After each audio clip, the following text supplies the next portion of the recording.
Bismillah. Alhamdulillahi Rabbil Alamin wal aqibatu lil muttaqin wala udwana illa ala adh-dhalimin. Sallallahu wasallam wa barik ala nabiyyina al-Mustafa Muhammad bin Abdullah wa ala alihi wa sahbihi ajma'in, amma ba'd. Assalamu alaikum warahmatullahi jami'an wa rahmatuhu wa barakatuh. اللهم علمنا ما ينفعنا وانفعنا بما علمتنا وزدنا علما. اللهم إنا نسألك علما نافعا ورزقا طيبا وعملا متقبلا. Ang lahat ng papuri at pasasalamat at pagdakila ay para lamang sa Allah subhanahu wa ta'ala. Dalangin natin sa Allah na patuloy niya tayong patnubayan at gabayan. Nawa ay turuan niya tayo ng kaalaman na magbibigay sa atin ng benepisyo sa araw ng paghukom. Mga kapatid, sa pananampalatayang Islam, kabilang sa mga bagay na malaking kasalanan sa Allah subhanahu wa ta'ala at nagdudulot ito ng pagkamuhi at pagkagalit sa Allah subhanahu wa ta'ala, at ang bagay na ito ay mayroong kaakibat na kaparusahan sa araw ng paghukom. Walang iba kundi ang tinatawag na patubuan, kaya naman tinatawag na mayroong interest, o kung sa Arabic tinatawag na ar-riba. Ang Allah subhanahu wa ta'ala, napakaraming mga talata mula sa Quran na ang Allah subhanahu wa ta'ala ay nagbigay babala sa mga kamusliman hinggil sa bagay na ito, dahil hindi ito simpleng kasalanan lamang sa Allah, bagkus ito ay napakalaking kasalanan sa Allah subhanahu wa ta'ala. At kung sino man ang gumawa at nahulog sa bagay na ito at hindi siya nakapagbalik loob sa Allah subhanahu, tunay na siya ay parurusahan ng Allah subhanahu wa ta'ala doon sa kanyang naglalagablab na impyernong apoy. Subhanallah.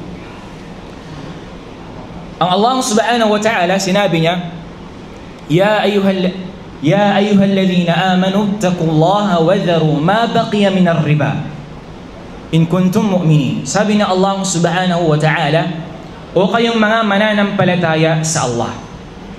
Ang Allah subhanahu wa ta'ala nananawagan sa mga naniniwala sa Kanya, mga sumusunod sa Kanya. Ittaqullah, katakutan nyo ang Allah subhanahu wa ta'ala.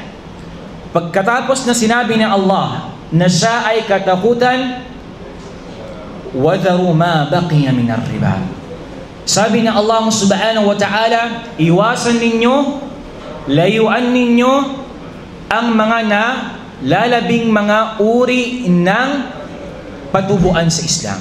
Patubuan sa Islam. Tamam? Ito ay hindi simpleng pagbibigay babala at paalaala sa atin, bagkus ito ay napakatinding paalaala at babala sa atin ng Allah subhanahu wa ta'ala, na kahit anong uri ng patubuan o interest, ito ay pinagbabawal sa Islam. Ni sintabo, ni piso o 5 piso na nakuha mula sa anumang patubo, ito ay malinaw na pinagbabawal sa Islam. At alam natin, hindi lingid sa ating kaalaman, sa panahon natin ngayon, napakarami at talamak ang uri ng tinatawag na riba o tinatawag na patubuan o mayroong interest. Lalo ang una-una dyan yung tinatawag na 5-6. Anong ibig sabihin nun? Ang iba lampas pa doon. Ibig sabihin nun, kung ano yung pinahiram sa iyo, kailangan dadagdagan mo doon. Ibig sabihin, higit pa doon yung dapat mong ibigay sa ipinahiram ng sino man sa iyo. At yun ay pinagbabawal sa Islam. Akala ng iba sa atin, yung taong nagpapahiram na yun nagmamalasakit sa iyo. Oo, kung Muslim siya at hindi siya naghihingi ng dagdag doon sa kanyang pinahiram. Pero anuman, ang pahiram, naghahangad ka ng karagdagan doon sa iyong ipinahiram, hindi yun pagmamalasakit sa iyong kapwa. Bagkos, yun ay pagpapahirap mo sa mga nangangailangan at sa mga kapos sa buhay. At yung ilan pa na halimbawa sabihin natin, yung iba sa atin hindi aware sa bagay na ito. Akala natin, sabi, okay, mag-upo ka lang sa bahay mo, basta't meron ka lang, ang gagawin mo lang, mag-invite ka lang ng mga members. Anong tawag doon? Tinatawag na pyramid o kaya networking. Akala na iba, mashallah, kahit pala sa bahay ka, okay na, kukita ka na. Kapag nakapag-invite ka pa ng more members, more income, at mas marami kang makukuha.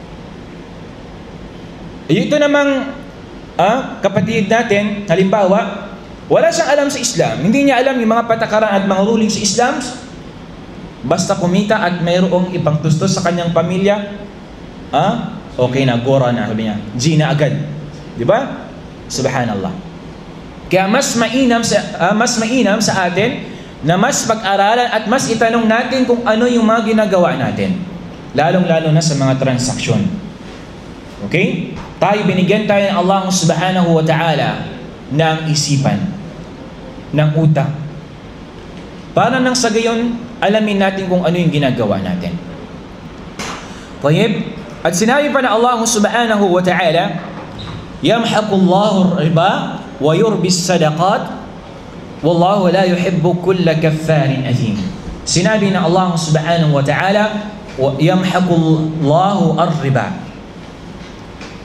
Sabi na Allah, hindi niya lalagyan ng anumang baraka, ng biyaya, ang riba o patubuan, wa yurbis sadaqat. At ano ang bibigyan ng Allah subhanahu wa ta'ala at anong lalagyan ng Allah subhanahu wa ta'ala ng baraka? Yung sadaqah, yung pagbibigay ng kawang gawa. Kailanman abadan mga kapatid sa Islam, kahit na sabihin natin yung tao na ito mas lalong yumayaman dahil sa kanyang ginagawang mga ribang mga transaksyon, mga negosyo niya, nakikita natin na mashallah meron siyang nakabili ng mga luxury car, nakabili ng mga ilang hektar na mga lupa, di ba? O sabihin natin, kung sabihin ni Ali Sultan, meron na siyang 4. Hindi ko alam kung anong 4 yan. Tayyib. Yun yung nakikita natin, mashallah, sabi ng iba, ay talagang merong blessings. Pero hindi natin alam, sa paningin ng Allah subhanahu wa ta'ala, wala yung baraka. Bakit? Kasi sa paraang haram niya ginagawa o ginagamit yung nakukuha niya yung kanyang kayamanan sa paraang pinagbawal ng Allah subhanahu wa ta'ala. Tamam?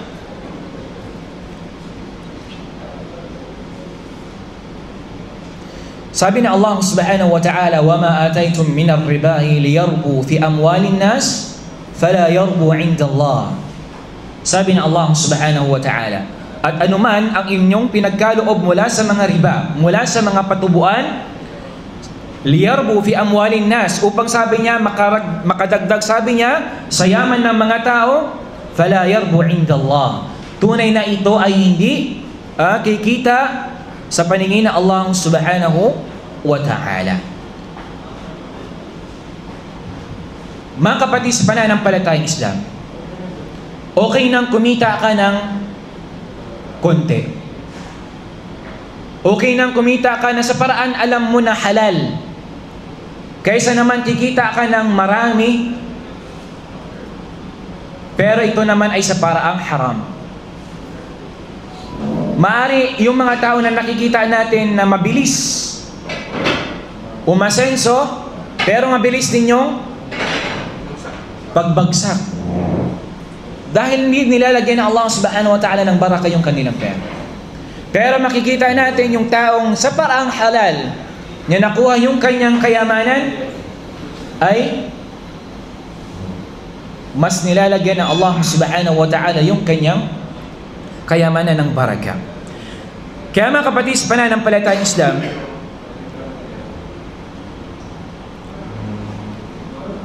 ilan sa mga tahdid.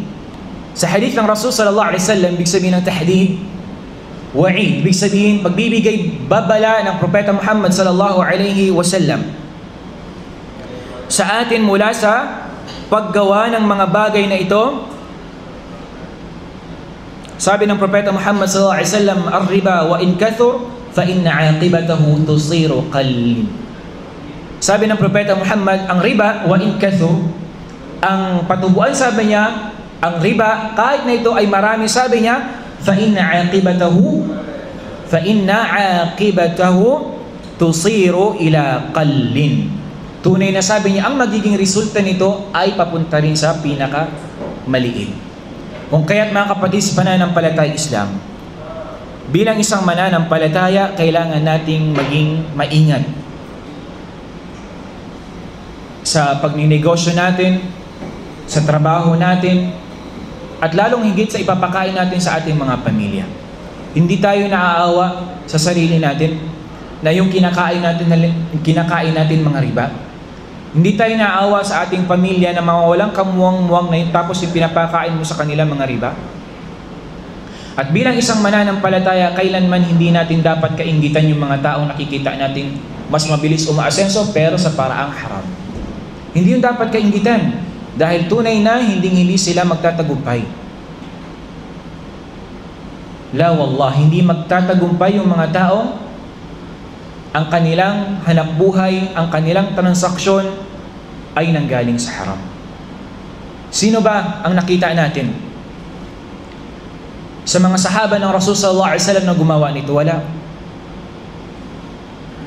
Bagkus ang bawat isa sa kanila, ang Propeta Muhammad sallallahu alaihi wasallam ay nagbibigay sa kanila ng babala. Ang mga ulama natin, ang mga scholar natin sa Islam, kaliwat ka ng paalaala sa atin na iwasan yung ganitong mga bagay. Bakit? Dahil tunay na hindi magtatagumpay yung mga taong ang kanilang hanapbuhay ay mayroong halong haram. Sinabi ng Propeta Muhammad sallallahu alaihi wasallam, "La'ana Allahu ar-riba wa akiluhu wa mukiluhu wa katibahu wa shahidahu wa hum ya'malun." Sabi ng Propeta Muhammad sallallahu alaihi wasallam, la'ana Allahu ar-riba. Sinusumpa ng Allah subhanahu wa ta'ala ang riba. Wa akiluhu wa mukiluhu, ang kumakain nito at nagpapakain nito. Wa katibuhu wa shahiduhu, at kung sino man ang nagsusulat doon sa transaksyon ng paraan ng riba. Wa shahiduhu, at yaong taong nakita niya yung mga taong gumagawa ng riba. Wa hum ya'malun, at sila ay nagsasagawa sa bagay na ito, sila yaong mga taong isinumpa ng Allah. At sinasabi ng mga scholar natin sa Islam, ang taong mal'un ba'idun an rahmatillahi jalla wa ala.